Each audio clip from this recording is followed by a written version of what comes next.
जिस बिंदु पर विश्व की तमाम विचारधाराएं आपसी हितों में टकरा जाती हैं, उसी बिंदु पर गांधी विश्व को राह दिखाते हुए दिखाई पड़ते हैं। नमस्कार, मेरा नाम है ओम, छात्र दिल्ली विश्वविद्यालय। आज 2 अक्टूबर है। अहिंसा के अनन्य पुजारी और विश्व शांति का मार्ग प्रशस्त करने वाले गांधी का जन्मदिन। वही गांधी जिन्हें भौतिक सुख की तनिक भी चाह न थी, जिन्हें सुख, संपदा, वैभव, ऐश्वर्य, धन, प्रतिष्ठा, उन्नति की चाह न थी, जो साम्राज्यवाद के सबसे खतरनाक और कष्टप्रद शत्रु थे, उन्हीं गांधी का जन्मदिन है। जब पश्चिमी सभ्यता के मैकियावेली जैसे लोग राजनीति को अवसरवादिता कह रहे थे और कह रहे थे कि राजनीति तो अवसरवादिता है, तब गांधी ही थे जिन्होंने कहा कि नहीं, राजनीति अवसरवादिता नहीं है, राजनीति धर्म है, राजनीति नैतिक मूल्यों पर आधारित होनी चाहिए। वही गांधी जिन्होंने अपना सारा जीवन अपने देशवासियों की भलाई के लिए लगा दिया तथा जिन्होंने भारत की स्वतंत्रता में इतनी बड़ी भूमिका निभाई। जब उनके कुछ देशवासी कहते हैं कि गांधी ने स्वतंत्रता नहीं दिलाई, तो थोड़ा विचार करने का मन करता है। यदि हम सचमुच इस बात पे विचार करें कि क्या गांधी ना होते तो भारत को स्वतंत्रता ना मिलती, यह कहना तो अतिशयोक्ति होगी। गांधी नहीं होते तब भी भारत को स्वतंत्रता मिलती और जरूर मिलती। हाँ, स्वतंत्रता का स्वरूप क्या होता। भारत जैसे इतने विशाल देश में जहाँ इतनी विभिन्नताएं हैं, यदि स्वतंत्रता मिलती तो किसी एक समूह के नेतृत्व में मिलती। वह समूह दूसरे समूह के हितों को तटस्थ कर देता। भारत में गृह युद्ध जैसी संभावना हो सकती थी। अखंड भारत का सपना चूर चूर हो सकता था। वियतनाम अपनी स्वतंत्रता के 30 वर्षों तक जलता रहा। श्रीलंका में आज भी गृह युद्ध जैसी स्थितियां हैं। और चाइना, चीन, उसकी स्थिति तो हम देख ही रहे हैं। वहाँ लोकतंत्र की क्या स्थिति है। वहाँ सरकार के बारे में बोलना तो दूर, कोई लिख नहीं सकता। गांधी की उपस्थिति में भारत का संवैधानिक विकास संभव हो पाया, भारत एक हो पाया। गांधी पे कुछ आरोप लगते हैं। कुछ सबसे ज्वलंत आरोप जो होता है गांधी पर सीधे लगता है, वह यह लगता है कि गांधी होते तो गांधी ने भगत सिंह को बचाने का प्रयास ना किया। कितनी सच्चाई है इसमें। यदि हम इतिहास के पन्नों में जाएं तो हम देखेंगे कि राम प्रसाद बिस्मिल और उनके कुछ साथियों ने एक पार्टी की गठन किया था, एक संस्था का गठन किया था, HRA, हिंदुस्तान रिपब्लिक एसोसिएशन। बाद में सुखदेव, भगत सिंह, राजगुरु ने चंद्रशेखर आज़ाद के नेतृत्व में इसका पुनर्गठन किया। इसी संस्था के एक सक्रिय सदस्य थे सच्चिदानंद हिरानंद वात्स्यायन अज्ञेय। जब भगत सिंह, शहीद आजम भगत सिंह को फांसी दी गई, तब उसी कालखंड में अज्ञेय जी ने एक रचना की है, शेखर एक जीवनी।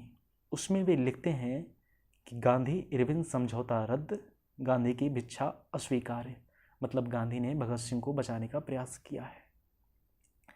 गांधी पे एक आरोप और लगता है कि गांधी के चरखे ने आज़ादी थोड़ी दिलवाई, किंतु वे लोग जो यह आरोप लगाते हैं चरखे का महत्व नहीं समझ पाते। था कुछ यूँ कि उन दिनों भारत की कुछ स्त्रियों की दशा इतनी खराब थी कि वे जिस्म फरोशी का धंधा तक करती थी। यह आज के शासकों को स्वीकार है, उस समय के गांधी को स्वीकार ना था। भारत वही भारत जहाँ की हर एक नारी रानी है, महारानी है, देवी है, राजकुमारी है, उन्हें यह करना पड़ रहा हो। गांधी को यह स्वीकार ना था। गांधी उनके पास जाते हैं, उनसे कहते हैं कि आप ये धंधा छोड़ दो। तब वे कहते हैं कि बापू, हम ये छोड़ तो दें, पर हमारे पास कोई और काम नहीं है। हमें कौन काम देगा? हमारे छोटे छोटे बच्चे हैं, हम उन्हें क्या खिलाएंगे, क्या पिलाएंगे?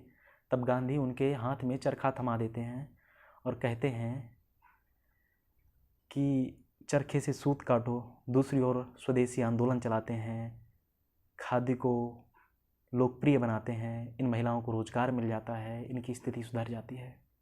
चरखे का एक महत्व और था कि गांधी कहते थे कि किसी अंग्रेज की बात को नहीं मानना है। भारत का वह मजदूर जो अंग्रेज की फैक्ट्री में काम करता है, अंग्रेज के कारखाने में काम करता है, वह इस बात को कैसे इनकार करता, कैसे मानता गांधी की इस बात को? तब गांधी उनके हाथ में चरखा थमा देते हैं। अब उनके हाथ में चरखा होता है, खुद का रोजगार होता है, वे किसी अंग्रेज की बात को मानने के लिए बाध्य नहीं होते। तो कह सकते हैं कि चरखे ने आज़ादी भले ही न दिलवाई हो, किंतु लोगों के हृदय में स्वराज जगा दिया है। गांधी पर एक आरोप और लगता है। वह आरोप लगाते हैं कुछ मार्क्सवादी और नारीवादी। आरोप यह कि गांधी नारी विरोधी थे। तो था कुछ यूँ कि गांधी के नज़र में पति पत्नी का रिश्ता परस्पर निष्ठा, सेवा, त्याग का रिश्ता था।